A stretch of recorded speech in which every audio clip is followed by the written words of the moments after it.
Welcome to another episode of Progress, Potential, and Possibilities, discussions with fascinating people designing a better tomorrow for all of us. I'm your host, Ira Pastor. Welcome, everybody, again to another episode of our show, bringing you another really fascinating guest today involved in creating a better tomorrow. Today, we have the honor of being joined by Gina Tokar. She also goes by Gina, who is Vice President of Business Operations at Panasonic Connect North America, where she is focused on growth and change leadership, business transformation, and cost control in the supply chain. Gina leads a multi-year company-wide transformation project, ultimately with the goal of shifting Panasonic's product focus into strategic, consultative solution focus.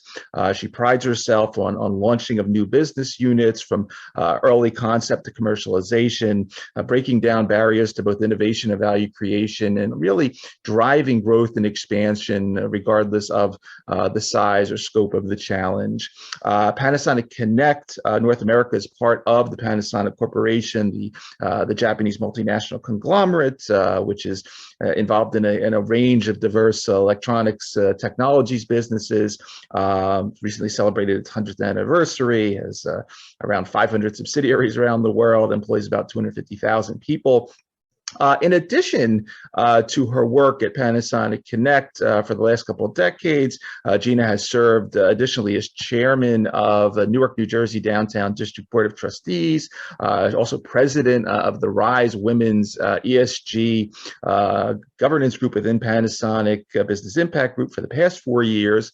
And prior to joining Panasonic, Gina served in multiple roles in logistics at GEF, a leader in buildings material industry.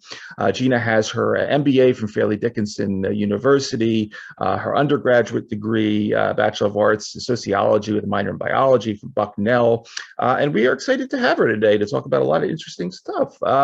Gina Tokar, thank you so much for taking the comment on the show. Ira, thank you so much for having me. I'm so happy to be here today. Yeah, it's really exciting. I enjoy reading about our guest's background, and I looking at your early academic interests. So take us on a little bit of that early journey about how you started off in sociology and biology, but ultimately made your way to managing things at one of the world's largest electronics companies, if you would. Sure. So the first thing is, it was never a straight path. And it was a path that was really born by lots of curiosity, continuous learning, and this desire to connect all these varying points of the big picture and really have holistic understanding of the world around me. That sounds big, but I love to think big. As I was young, I was raised by a father who was a physician and a mother who was a homemaker. So I think when you're young, you look at that environment that you're in, and that's what you know. So my dad knew he wanted to be a physician since he was 3 and never wavered. And I worked in my dad's medical office. So did my mom at times. And that was what I knew. It was what I loved. I loved how the body worked, how you could help people, how you could make a difference in people's worlds. And the generation I went into college, when I went into college, I think there started to become some self-doubt. Was this the right path for me? Because I kept hearing that nagging thing in the back of whatever my advisors were telling me. You would hear this.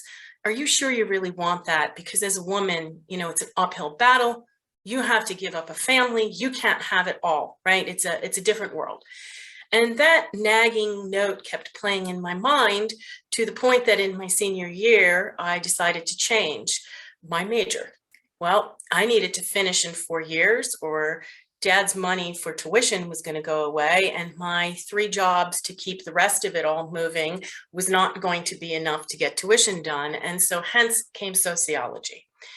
But I fell into that, right? What happened was this passion of understanding that sociology and the understanding of the world we live in and the cultures around us and how people interact was so different from just thinking about the science and the logic. And what I realized is all these things have to come together. But at the end of all of that was, how do you make that work? I wasn't going to go into research. I wasn't going to become a doctor. I probably needed to get into business. So now that I go into business, how or what do I do? And eventually, how do I get that MBA to really understand business? There were a couple of jobs, short term, but my first real job was in a medical electronics company in the service department. So I started to be able to piece together how a service department worked, and I spent my time there and I learned service parts planning and all the aspects of it. But I got curious and more curious. How did service connect to the sales cycle? How did it connect to the planning cycle? How did it connect to marketing, to all these other functions, to the customers, to inside the company? Why was it important? Hence going back from my MBA. And that planning experience within the service department led to the next adventure at GAF. And really there, I was lucky to be exposed to the manufacturing world and how things were made and how we planned our facilities and how we grew by M&A and how you acquired companies and how you integrated them into your environment. So all these things are really about how does a business run and how are the decisions and what is the short term and what is the long term and the interplay of all the people that make up all this work. And that's really how I wound up at Panasonic, now growing and extending that. Many people in operations, what you'll see that they do is they stay in that particular industry. And I think one of the things has helped me is I have been in the same types of roles, but I have expanded my industry base. Because one of the greatest things I've heard over my decades of my career is that when people bring me a problem, and they talk about process, they talk about their industry and why they're unique. Everybody's unique. But in the reality, the benefit of my seeing how process puts together, you're really trying to do the same or similar things in business. Durable goods are trying to get components, make components, ship components, right? Build the stuff first, ship it out, get it to customers, ensure its quality, make sure it works. Services companies are trying to deliver varying kinds of managed services. Doesn't matter what the industry is. So in reality, your processes can be similar. What they are is a nuance or a niche or uniqueness that industry brings that you play into the standardization of some processes that make them unique, right? The other factor that goes in there by being across broad industries, it's opened my mind to how people think, how to have empathy, how to look at levels of different groups in a company and understand how they work. Right? And that's the beauty of Panasonic Connect if I go into my current role, because Panasonic Connect is a rebranding from us as a solutions company, which is an overplayed word, right? What does that mean? Solutions are something different to each individual, each company, each process. It depends what your problem is. So what really Panasonic Connect and this rebranding, and I'm so excited about it, it's this positive branding of connecting people and technology, of really saying in this world that is so digitally transforming at a faster pace than ever in history, how do I solve your problem? How do I connect you to the technology to solve your problem, to innovate your company, to transform your operations, and to make you more efficient, right? So that's the beauty of really all of it. You know, when people ask you if you're in operations, what do? I solve problems. I look at future proofing. I understand people. I have to bring technologies together.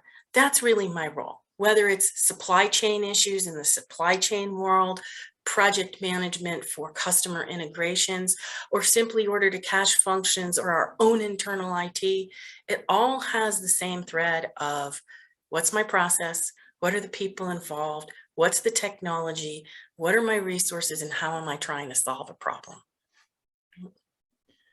You know, and thank you for that intro, and thank you, of course, for introducing Panasonic Connect. And you know, I'm sitting here listening, and I'm thinking back. You know, so I was a child of the late '60s, early '70s, and sort of Panasonic made its way into my life. I think initially in television sets, and then the stereo system, and then we got this cool thing in the '80s, the VCR. So I think, I guess many people sort of from that era of Panasonic as this consumer electronics company.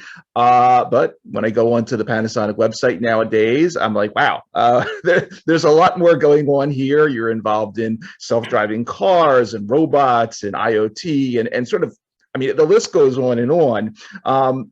We'll get into your role as sort of a change maker in the middle of all this amazing change. But could you just talk a few more minutes, if you would, about Panasonic today? Because it's not just my consumer electronics company from the '70s and '80s. I mean, I read an article, you're building smart cities as well. So really a very broad focus, changed a lot the last 100 years. But talk a little about Panasonic in 2022, if you would.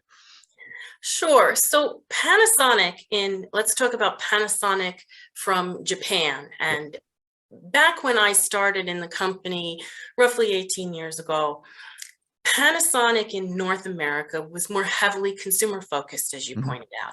I've always had the luxury of being on the B2B side of the house, right?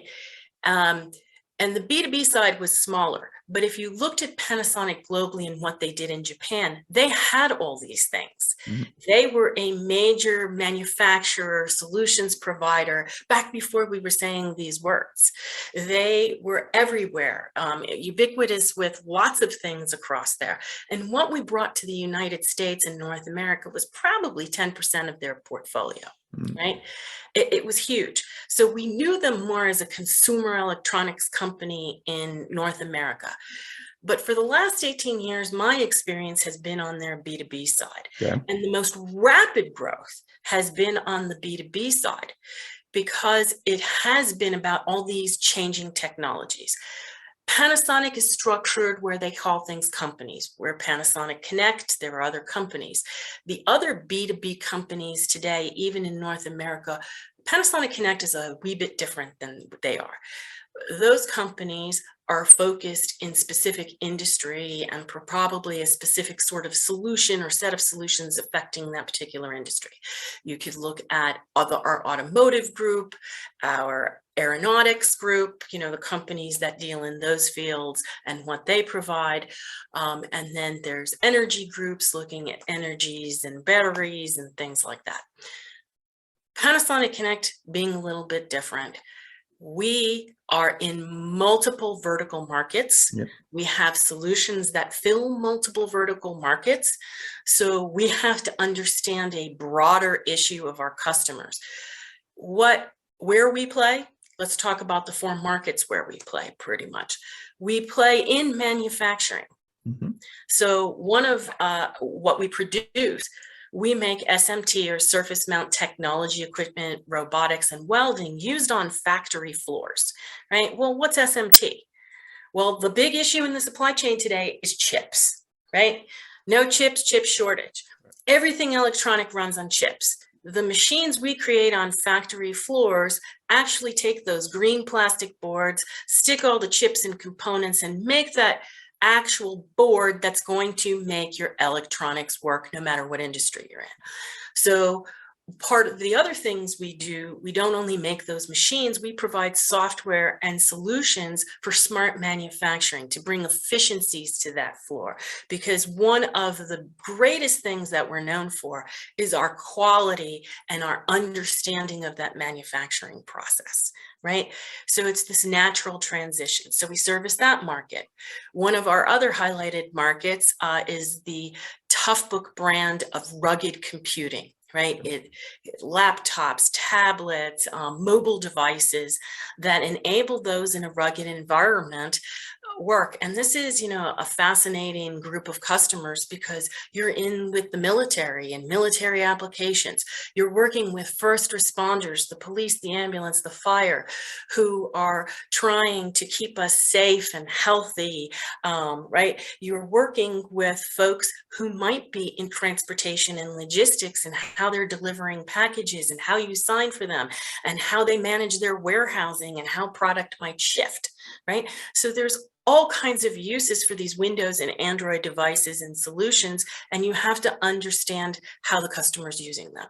We also work in immersive entertainment through projection solutions and video, audio solutions, and those things are growing. But they're not just in entertainment. We have solutions for houses of worships and education for those same kind of technologies.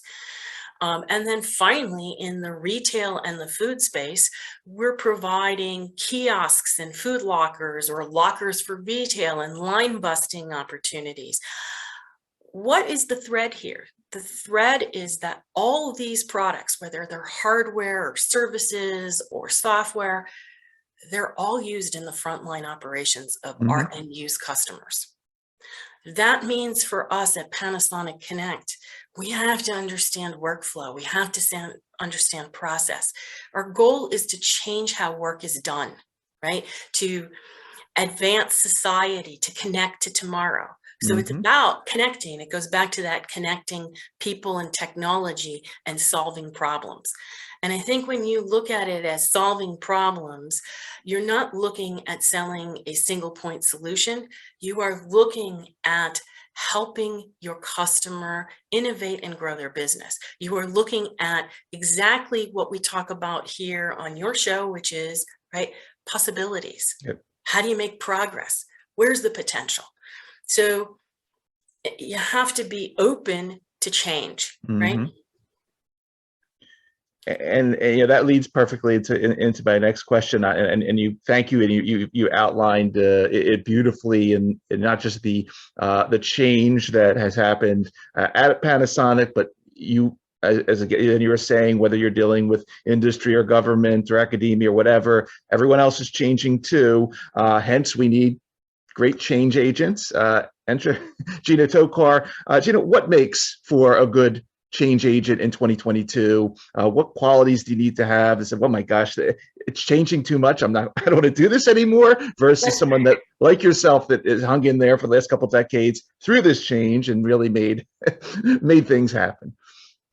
So change, to most people, I tell a lot of my teams, change should be a 4-letter curse word, because for most people, your comfort zone is that what you know, and you don't want to change. And change is really about embracing something unknown, and people fear the unknown. So to be a good change agent, I'll give you examples, but to be a good change agent, you have to be open-minded. And your question needs to be, I am not an expert in all areas, right? As a change agent, I have to understand all the varying viewpoints. I have to really take all that data and that information in and figure out a solution to a problem, right? So you have to have this broad understanding. You have to be open-minded. So the first thing a change agent can't do is say no, right, as their first word. The answer should be, why not? Right? Why not? What makes one solution better than another solution? Why do you need to change? You have to understand the fear of change. You have to understand the emotions of the people that you're working with, because technology at its base and workflow process is still all about human interaction, right? And humans. And when we think of technology, we think of things that might be very logical, very mechanical, very perfect in their thinking because there's AI and they're growing and they're learning from data. And when we think of humans, we think about, wow, we're kind of flawed. We are emotional beings. We come from different backgrounds and experiences. And some of that we don't understand, we fear. Right? So for a change agent, it's why not instead of no. Look at the possibilities, be open, and then understand how to influence others to change. So let's go back in time and let's look at ERP systems and when they first came out to manage business. The ERP systems were implemented most of the times in this Big Bang theory, or even the waves that they were in were 1 to 2 year waves of what I was changing. And they were done in what project management likes to call a waterfall methodology, meaning I got your requirements, I heard your problems, I went back and did a document design, checked that I got everything from you. And then I took these developers in a back room and we just developed. And then we came back at you when we were at UAT or maybe had a question. So months later, now we're going to do these UAT, and finally a year and possibly 2, you finally got this big bang change that required heavy change management, right?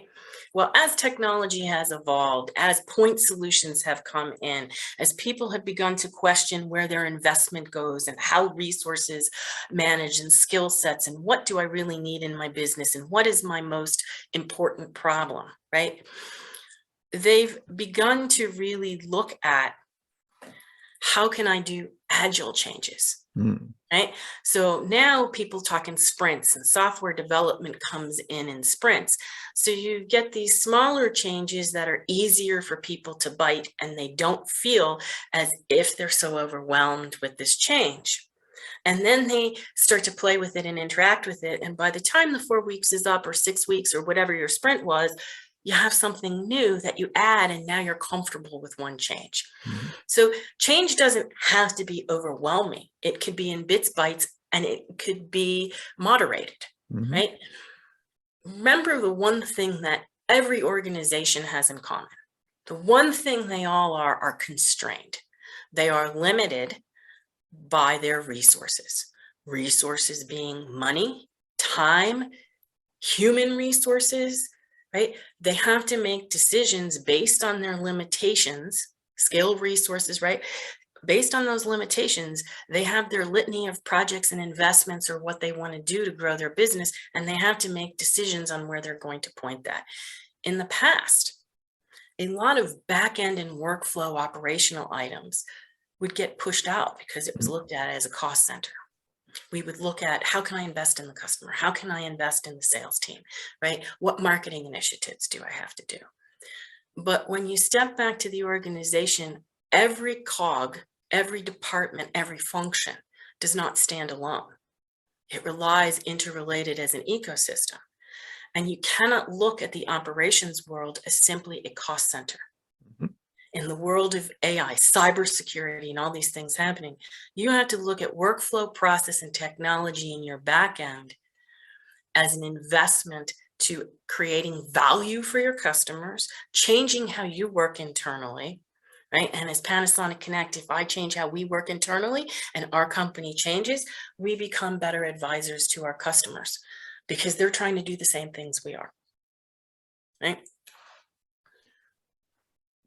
Continuing along that thought line now, Gina, I've watched several of presentations that you've given over the years, talking about one area that is sort of a theme that we all have heard about now the last couple of years, namely supply chain. And this is the area that you're a thought leader in. You've spoken about it a lot. And here clearly is, I guess, a form of change that we don't want these problems, especially at companies like Panasonic. Talk just a little bit, if you would, and we'll get into some of the technologies in a bit, but talk a little bit about how your ability to support so-called agile supply chains and so forth has been impacted, whether it's been COVID, whether it's been war, everything, the last couple of years has been kind of tough.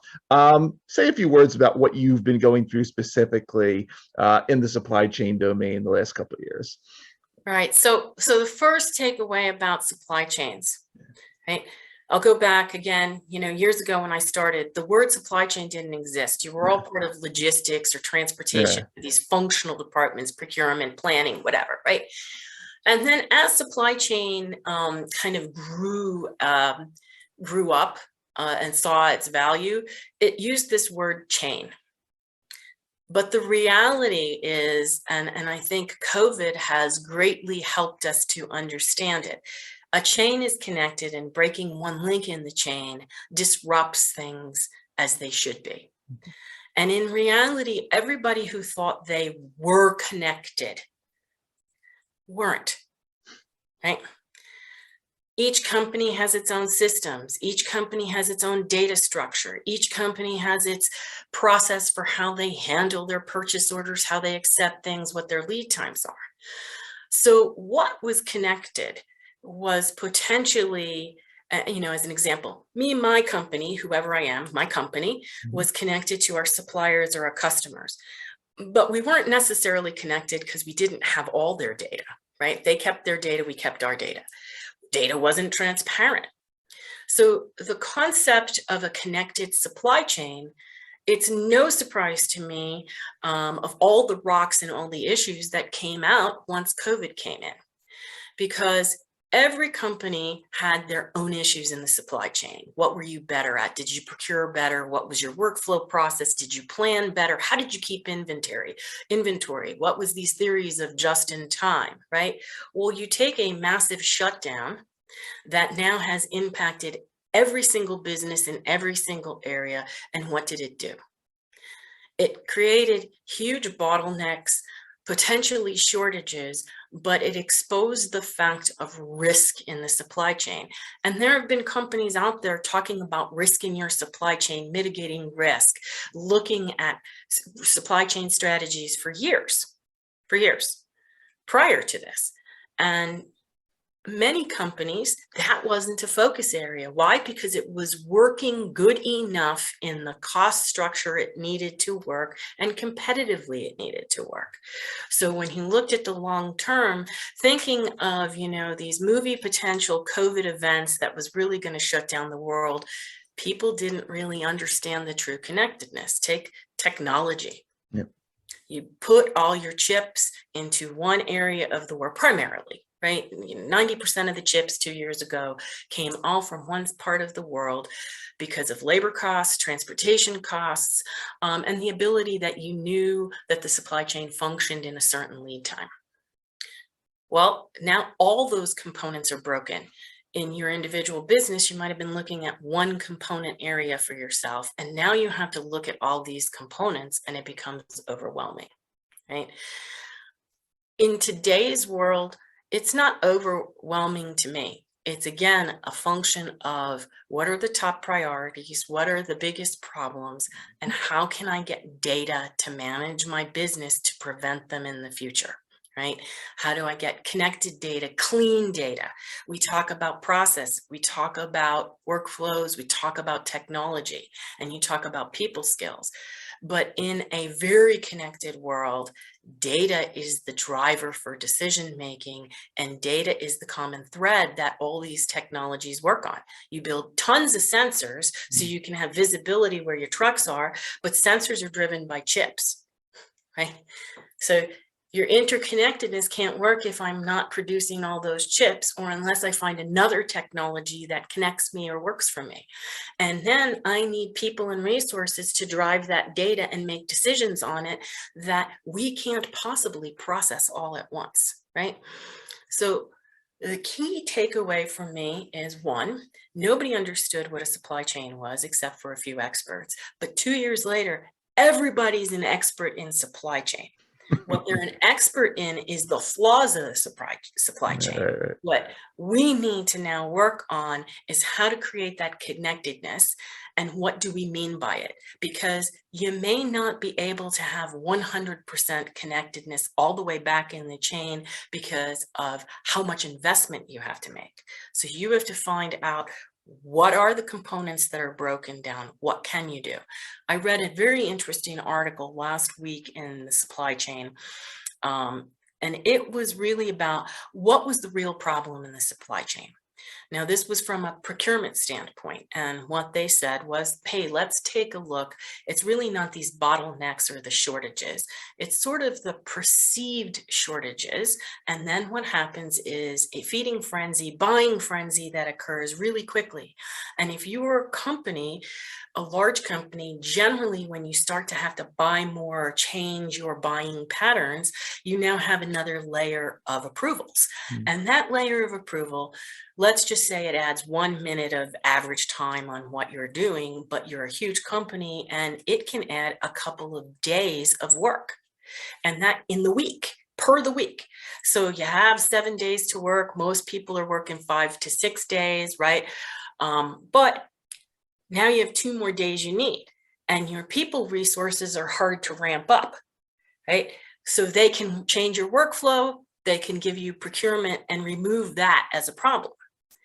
What I'll say is they are correct. That does work. However, it's but one point in the supply chain, and my resources are constrained everywhere else.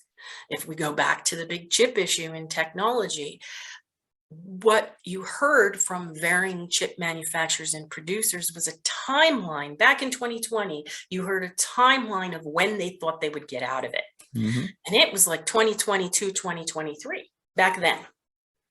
And their words are still pretty true. Why? Because what they had was a capacity issue. They had a local, they had a location issue and a capacity issue. They needed to build more capacity. They could run 24/7, all the facilities and lines they had, they could ramp their speed. And because we're trying to stick sensors and get data and put technology into everything, this IoT kind of a world, right? That connectedness had such a ramp on them, and building new facilities takes time. Finding property, building it, getting lines set up, working the kinks out of them, training your people, automating them, whatever it is. And now looking at new locations to come sort of into this regional concept, so that if one world event hits one particular area and that's where you were only in, it didn't have as large of an impact. You're still working through that process. And based on the manufacturer, that timeline may be the end of 22, might be into 23, but it's the reality we live with. If you understand that, that brings me to the next big component of the supply chain: communication, transparent communication, and dealing with your customers. Your customers are your lifeline of your business, right? You want to give them the best experience, and certainly these disruptions have given no consumer, no business, no even B2B business has not been impacted in some way. And when you don't have enough supply, what do you have to do? You have to meter out what you have. You have to create an allocation for that. And then it's how am I fair? How do I communicate that allocation? And how am I realistic on my timelines? When you're in technology, if your lead times used to be 4 months and now they're 6 months for what you can see because of your own allocation, you need to be honest with your customers. There's a fear of losing business, but one of the things I found is honesty with our customers to the point of understanding and communicating what we have information for, and that which you don't goes far longer than trying to take that from your customers and say, oh, I've got it here, come place that order. And then the order comes and you can't fulfill it. And you've now created a spiral for your customer. And I think it's an ethical and honest way to work as well. And frankly, it's part of the core values of how Panasonic Connect works, right? Gina, you've been mentioning some of these sort of next generation tools, as we've been talking, Internet of Things, the sensing, digitalization, artificial intelligence, all of which Panasonic is engaged in as it has diversified and created all these different business lines. Obviously, I listen to these terms. I think they sound really cool. I understand a little bit about them, but obviously, you have to understand them much deeper as you deal with all the unique range of customers that you have. Talk a little bit about sort of this principle of continuous learning and continuous growth, because right, I mean, all of this stuff is the future. It's happening now. It's the future. There's new stuff coming. I don't know what it is, but it's probably going to be equally cool. Talk a little bit about how your insights, how you go about the process of continuing learning, teaching people these new techniques so they can speak them appropriately, so they can help customers implement them. Give us a little of your insight in the continuous learning domain. So I'm probably not the engineer who goes into all those things in the training. One of the things I know is enough to be dangerous. Me too. So I love to leave that to the experts. But from my standpoint, here's how I look at technology advancements. What can they do for me, right? If I go back to the issue I'm trying to solve, the first thing is technology of all kinds is great. Let's take AI. Let me talk about AI. Many things are AI solutions today, right? Yep. And what are they doing?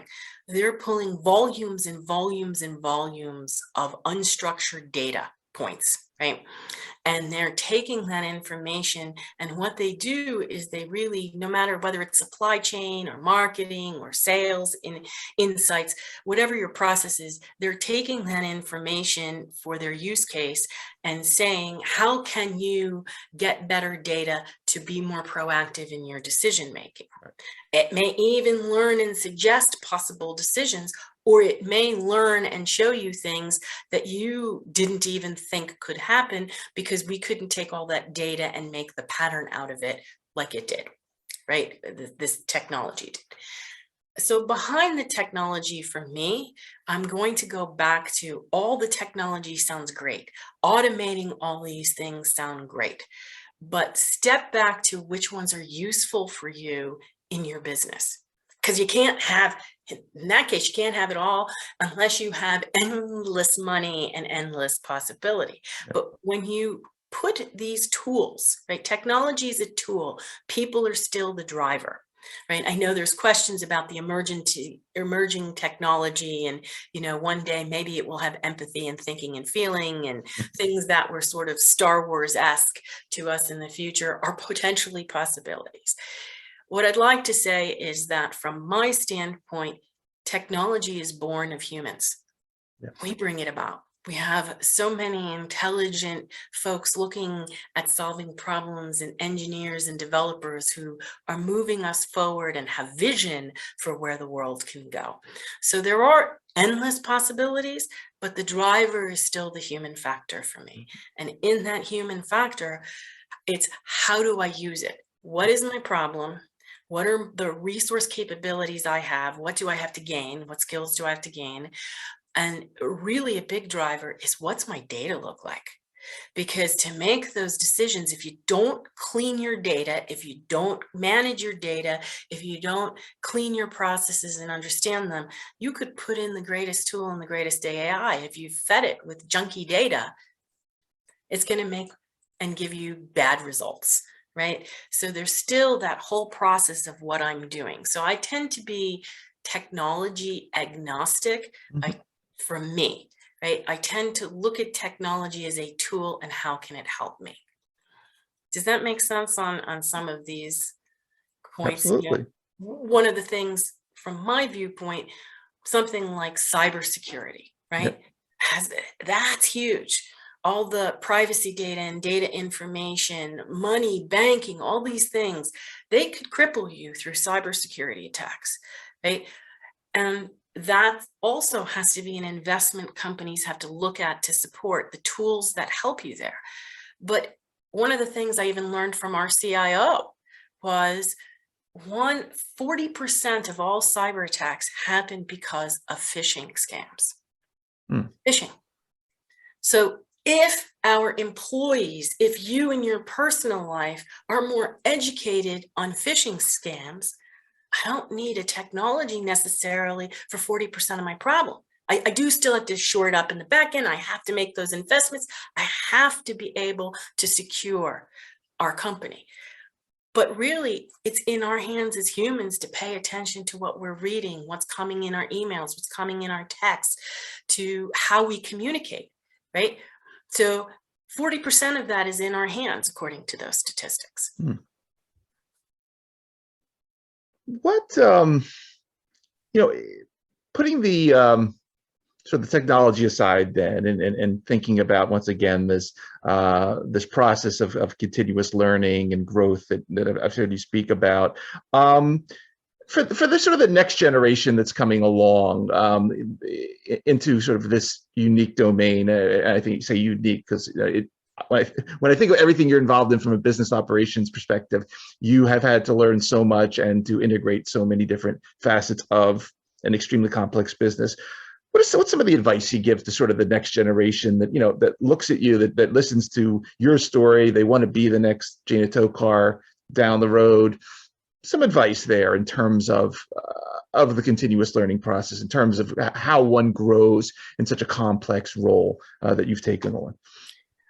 So I think in our case, or the generation I've grown up in, again, it was over time, right? But this digital transformation, our students are coming out of college, they're more advanced in how to utilize technology. Yeah. I learn from them on those aspects, right?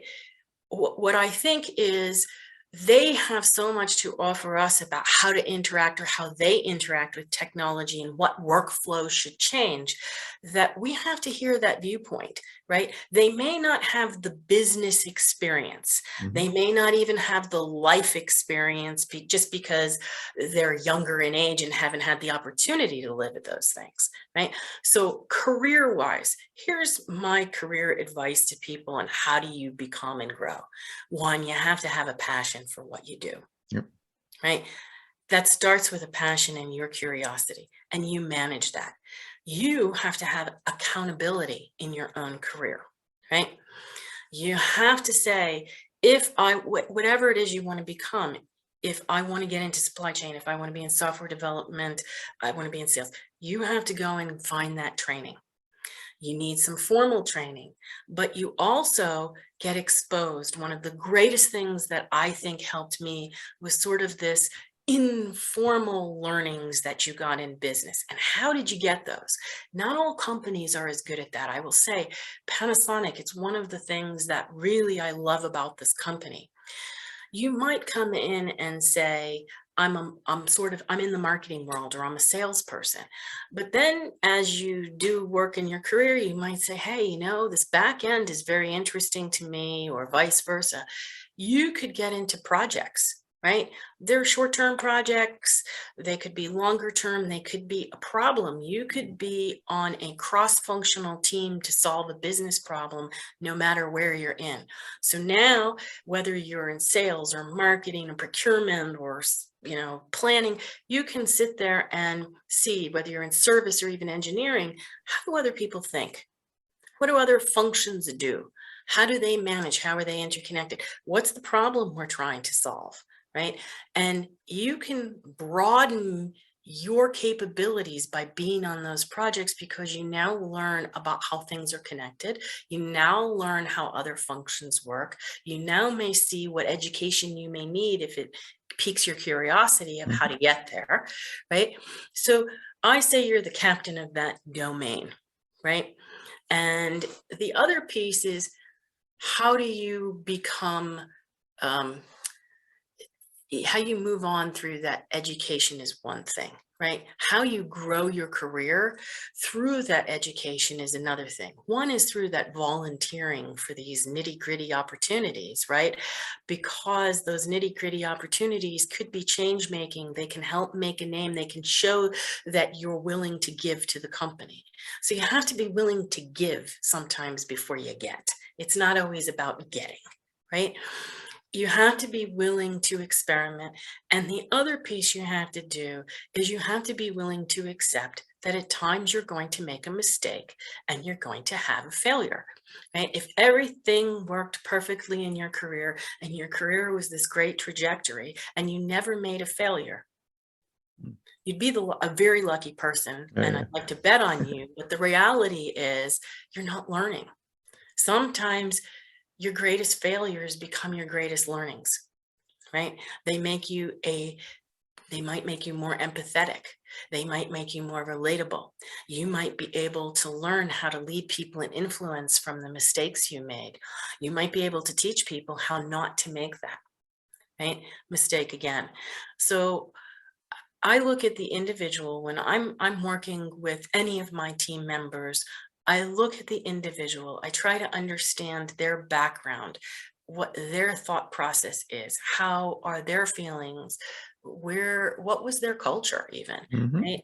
What influenced them or didn't influence them, both positively and negatively, so that you can put yourself in their shoes with empathy, but you can also help influence them and guide them to the next step, right?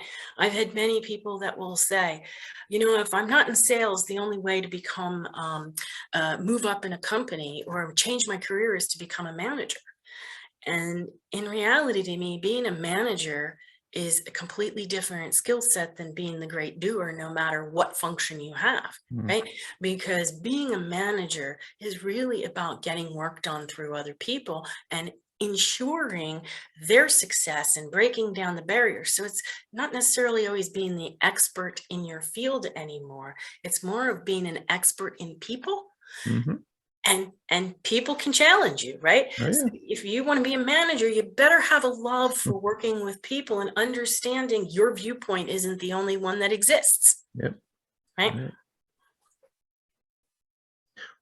Speaking about working with people, as mentioned in the intro, aside from everything you've just described and all your responsibilities, for the operations role, you have been for the last several years the president of the RISE Environmental, Social, and Corporate Governance Group within Panasonic Business Impact. Can you say a few words about how all that got started and some of what you do with the RISE Group? Right. So with the RISE Group, I'm actually their executive sponsor, or Okay. one of their executive sponsors. When we first started the Employee Resource Group for Women, that was started, I want to say maybe 6-7 years ago. I lose track of time all the time here, but it was started as Women Connect. And that I was the president of, and we had a core group of women, including HR professionals and women of varying levels across the different business units in North America, who really came together to say we need a voice for women at the table, because STEM technology and STEM careers are really important, but women are underrepresented. And how do we manage to retain talent and talented female engineers and female folks in STEM of all kinds in technology companies, right? So that's where it was born from, to how do you hear a voice? I think that what it evolved into was two things. One, it's a group of people who have a like mind, who may understand your difficulties in navigating a business. So in our case, it was being a woman in a man's world, right? Mm-hmm. How do you navigate that? How do you advocate for one another? How do you retain that talent?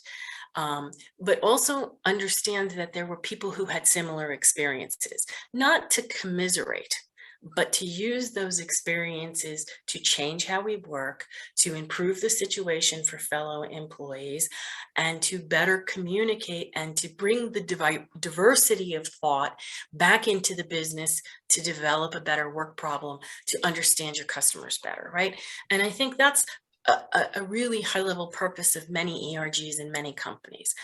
As with everything in any company, I will say that the challenge is that people want those groups, right? They want those groups, they want those resources, but to be a part of that group is an extra job. To be a part of that group requires you to give, it requires your input, not just to get, right? So in some of the cases, sometimes work gets done only by a certain few people to make that group go on behalf of a greater good. So as those groups evolved, you sort of got into that phase, and what came out of it was RISE.